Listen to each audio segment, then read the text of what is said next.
Hello and a warm welcome to South Central with me, Jude Sanath. This is the show that brings you key news, updates and perspectives from the 5 southern states, from businesses, boardrooms, politics, policy and a whole lot more.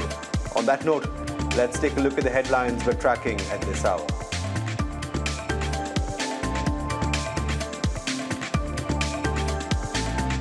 Ahead of assembly elections in Kerala, the Union Cabinet approves the proposal to rename the state.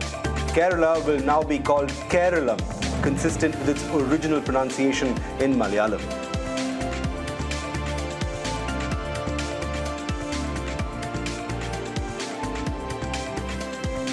The Telangana Cabinet approves the state government's takeover of the Hyderabad Metro from L&T.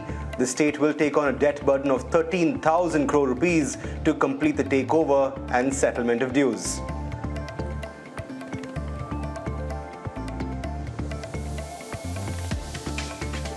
Amazon opens a 12-story office space in Bengaluru, its second largest office across Asia. The building will support 7,000 of the company's employees and is spread across 1.1 million square feet.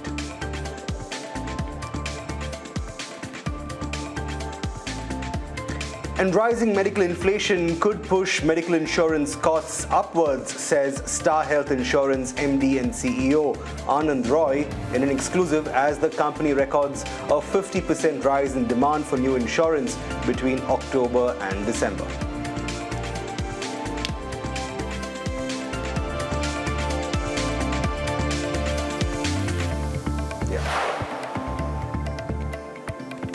Our top story first. The Union Cabinet has approved a proposal to rename the state of Kerala as Keralam in its cabinet meeting ahead of assembly elections in this state.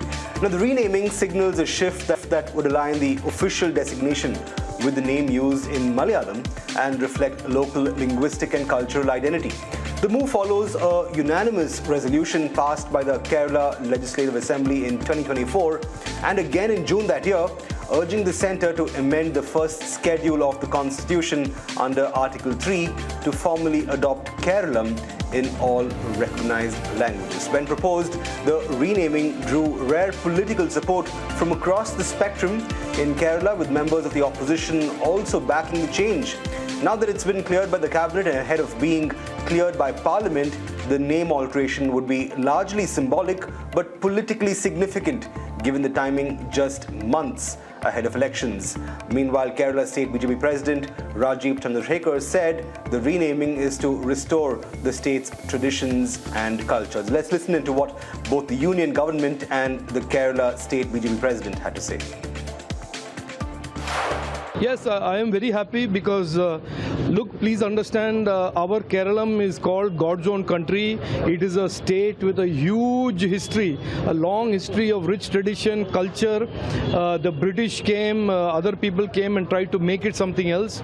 But we should, as we build Vikasita Keralam, we should not forget who we are, where we came from.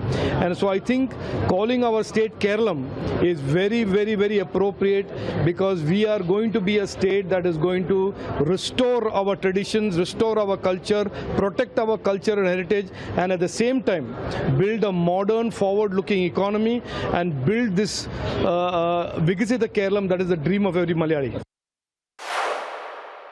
Delimitation हुए, राज्यों का निर्माण हुआ, तब से एक बड़ी demand थी कि केरला का नाम केरलम होना चाहिए, जो कि मलयालम भाषा में केरलम कहा जाता है, इसलिए इसका नाम केरलम होना चाहिए।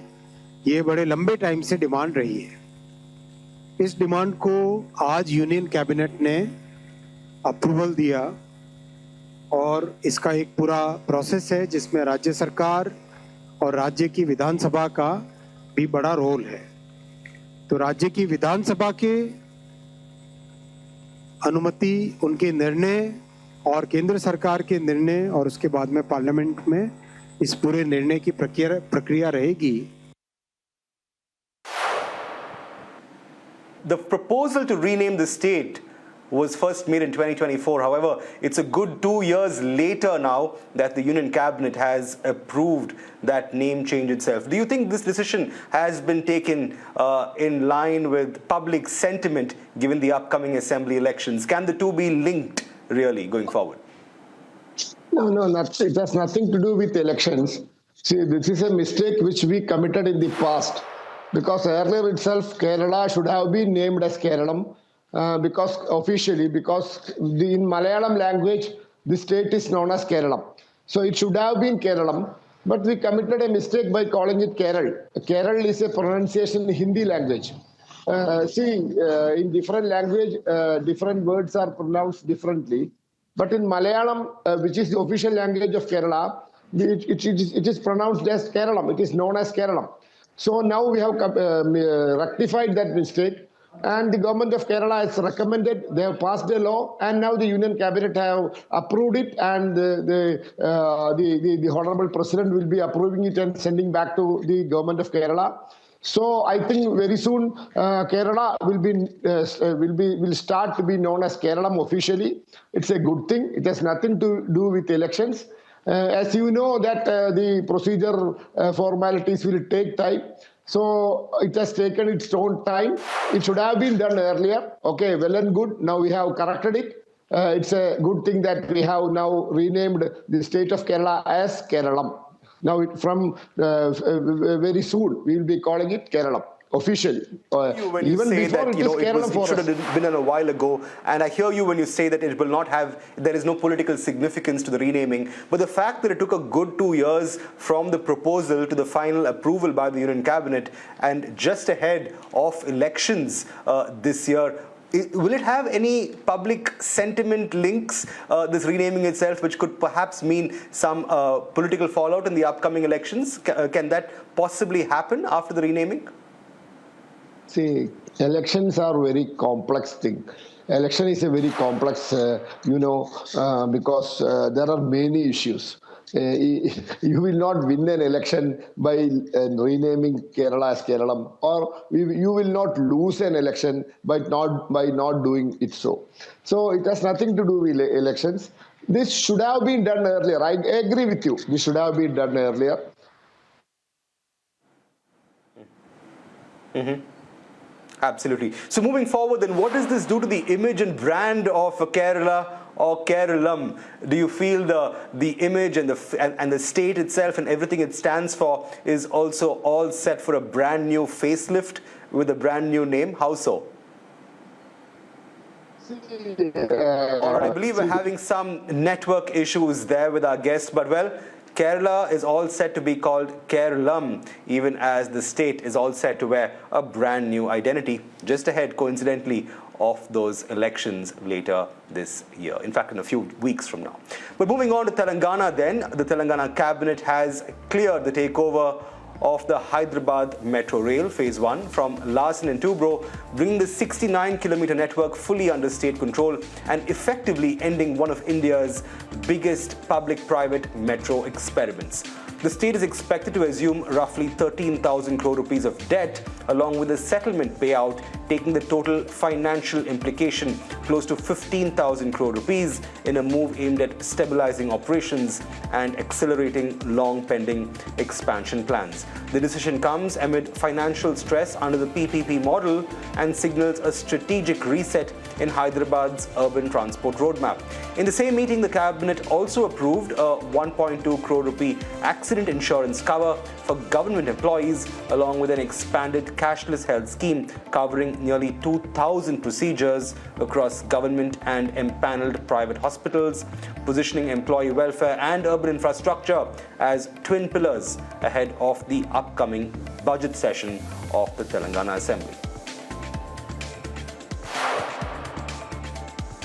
Meanwhile, Amazon has officially opened its second largest office in Asia with a sprawling new 1.1 million square feet, 12-story campus in Bengaluru, which will support more than 7,000 employees across areas including e-commerce, operations, payments, technology, and seller services, underscoring India's growing role in the company's global footprint.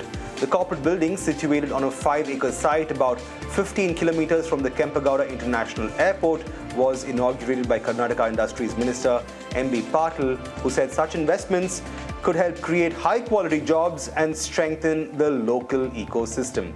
Now, this launch is part of Amazon's expanded India commitments, taking its total investments in the country to well over $40 billion, with a further $35 billion pledged by 2030. Moving on to an ED Now exclusive next, rising medical inflation could drive health insurance costs upwards in the upcoming years. That's the word coming in from Star Health Insurance MD and CEO Anand Roy. In an exclusive conversation with ET Now along the sidelines of a new CSR launch, the Star Health Insurance boss also said the company has passed on all GST benefits to policyholders and absorbed input tax credits in its costs. He added that the October to December period has seen a 50% spike in demand for new insurance plans and that 10% of existing customers have opted for higher coverage while renewing policies. Here's a slice of that conversation that I had with Anand Roy of Star Health Insurance. This particular project is a culmination of our 20 years of insurance business and the learnings that we have gathered along the way in terms of how we are able to help some of the members of our insurance program, but many of them cannot afford insurance even today. And, that's a segment of the population this particular project is all about. We had done this in a small manner prior to this large-scale project that we are now going after. I think the learning is that despite multiple avenues, Tamil Nadu has one of the best healthcare systems in the entire country. But still there is a good demand for, primary health, services, which we believe that this centers will provide. So the population, the underprivileged population of this locality can avail of free services, whether it is doctor consultations, whether it is diagnostics. I think these services are never going to be out of demand, right? I mean, there's a population which always needs this. So while we are a commercial business, we believe that, it is our responsibility to also do some service to the society in terms of, and this is an extension of that. So how many lives do you hope to impact by way of Ask itself? And I believe you have a fair presence in South India in keeping, with your business presence as well. Could you break down these two statistics for me? Yeah. So we are opening around 32 centers to begin with in this phase one. These are going to be spread across the country, largely concentrated in South India. There's about 20 centers in South India to begin with. 5 of them are in Tamil Nadu and one in Chennai. And these centers are going to be fully equipped with MBBS doctor, with a lab technician, and with pharmacy, and so on and so forth. I think the intent is to reach about 1 million lives through this program in the first phase, and then scale it further. All right. Let's quickly talk about insurance itself. There's been reports and a bit of talk on how premiums have been on the rise, price-wise. What would you ascribe this to, really? Is it a case of the good old medical inflation continuing to catch up, hospital billing practices, product design? What's the causative agent really behind the price rise when it comes to premiums? Well, I think it's a combination of all of these factors which you just mentioned, Jude. Actually post-COVID, we have seen a significant amount of medical inflation in India, and it's very sticky. Okay, India has the highest medical inflation globally now, and there are multiple reports, which has been published on this. 14 to 15% is the cost of medical inflation in India. So insurance premiums, obviously, cost of medical treatment is a single largest input cost for insurance, right? And if the cost of input cost is going up, then the premiums are likely to go up. So we believe that, over the last many years, the insurance premiums have been affordable. It still continues to be affordable today. But I think the fact of the matter is that because of the rising medical inflation, because of the preferences of customers to go to higher-end hospitals, to go for higher-end treatments, the cost of insurance is also likely to go up significantly. Right. And just a word about cashless claims, something that you've actually prioritized right here at Star Health Insurance itself. With initiatives like the NHCX and the common empanelment, do you foresee a spike or an improvement in hospital insurer coordination so as to ensure, smoother claim processes, more cashless claims perhaps? How do you see this panning out across the industry? Absolutely. I think this is the most important thing for bringing long-term, trust into this business, right? I mean, today there's a total lack of trust amongst all the stakeholders. There are three large stakeholders in this piece, right? It's a 3P model. There's a payer, there's a provider, and there is a patient or the policyholder. And all of them have to work in, have trust in each other. So I think better coordination with the hospitals, these initiatives like NHCX, and, there's a lot of work going on amongst the hospital associations and insurance council and all of that. I think this is all going to culminate into better customer experience, better trust, and better growth for the sector. We're doing this chat at a time when it's almost going to be exactly 5 months since the new GST, 2.0, the reforms were brought into being, 0% GST on health insurance. How has that panned out in this space? Have you continued to see benefits being fully passed on to the insured, to policy holders, despite those challenges that existed with with input tax credits? How has that experience been? So, Jude, this is something, it's a blessing in disguise. I would say that, the government has done something which is very, very critical. And we totally, are thankful to the government for this waiver of GST on individual health insurance, because it has led to two things. It has led to a significant demand growth in the sector, and more customers are coming and buying new health insurance plans.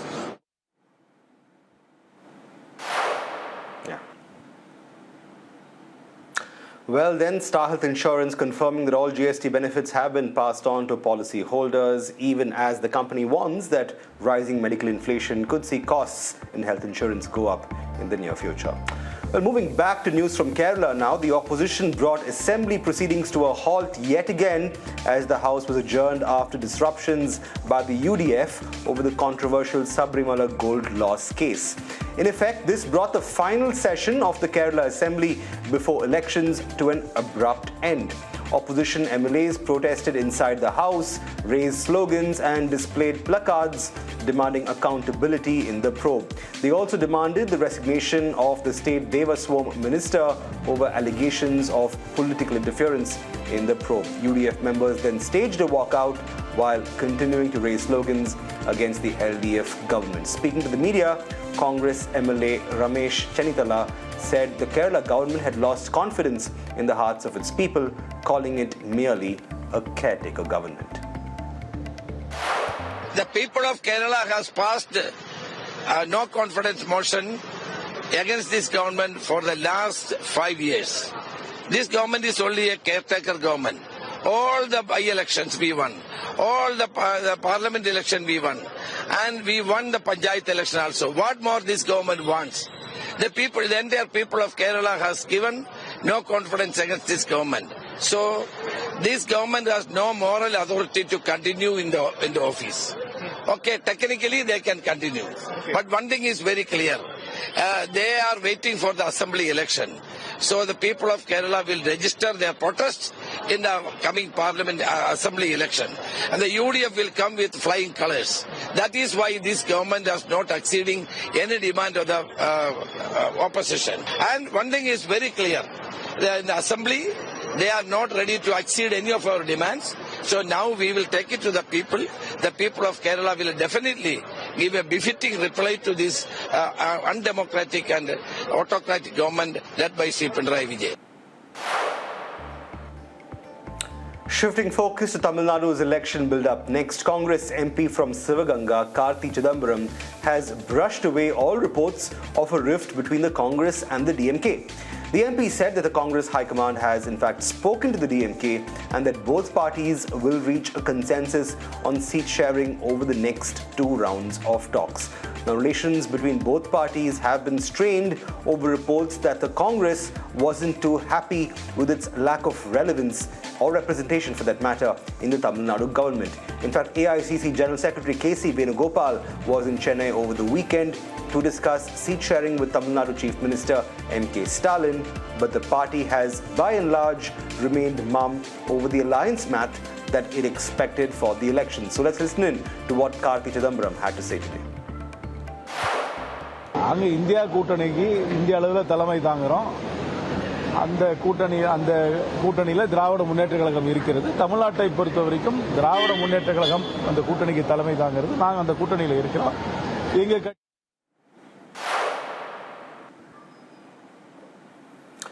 Staying with more poll action from Tamil Nadu, the AIADMK is all set to take a leaf out of the DMK's 2021 poll campaign. At a campaign speech over the weekend, the party's General Secretary and former Tamil Nadu Chief Minister K. Palaniswamy promised working women heads of families a universal basic income of 2,000 rupees per month should the party win elections this year. That's 1,000 rupees more than the DMK-led government is crediting as income to working women today.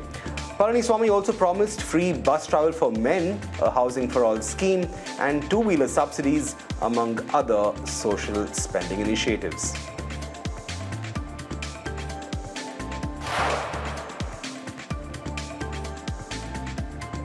Meanwhile, in Bengaluru, the Congress-led Karnataka government is considering restricting mobile phone use for students under 16 years of age, citing growing concerns about social media addiction, behavioral effects, academic distraction, and mental health struggles in children. Chief Minister Siddaramaiah raised the issue in a meeting with vice chancellors of state universities, seeking expert feedback on whether a ban within campuses could help curb harmful screen time and exposure to inappropriate content. No formal policy, however, has been announced yet, as the state is choosing to conduct consultations with educators and stakeholders first.